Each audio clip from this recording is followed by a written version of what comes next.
আসসালামু আলাইকুম বন্ধুরা, দেখেন আমরা কোথায় আসছি। ভুট্টা ক্ষেত। ভুট্টা ক্ষেত দেখতে আমার অনেক অনেক ভালো লাগে।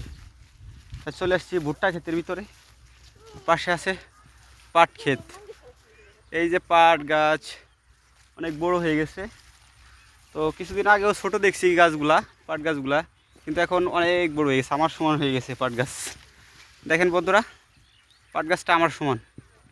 আর পাশে আছে ভুট্টা ক্ষেত, এখনও নতুন, কেবল নতুন গাছ চারা বড় হয়েছে। এখনও ভুট্টায় কখনো কোনো আসে নাই, এখনও ফল আসে নাই, শুধু সবুজ গাছ। দেখতে খুব সুন্দর লাগে। সবাই একটু লক্ষ্য করেন, দেখেন।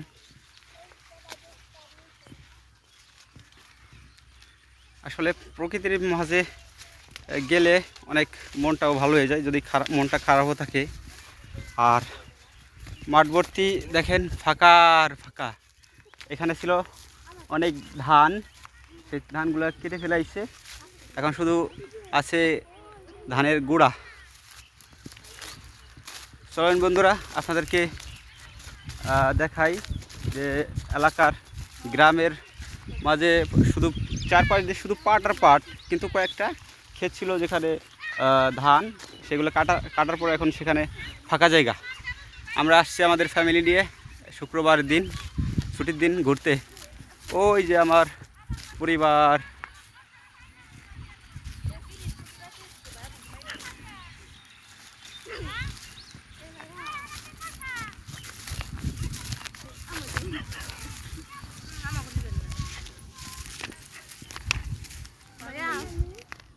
হুম হুম বন্ধুরা, আমরা এখন যাব আমাদের গ্রামের ভিতর। কাঁচা রাস্তা, পাকা রাস্তা, ইটের রাস্তা আছে, তার পাশে আছে ব্রিজ, সেই ব্রিজের দিকে যাব।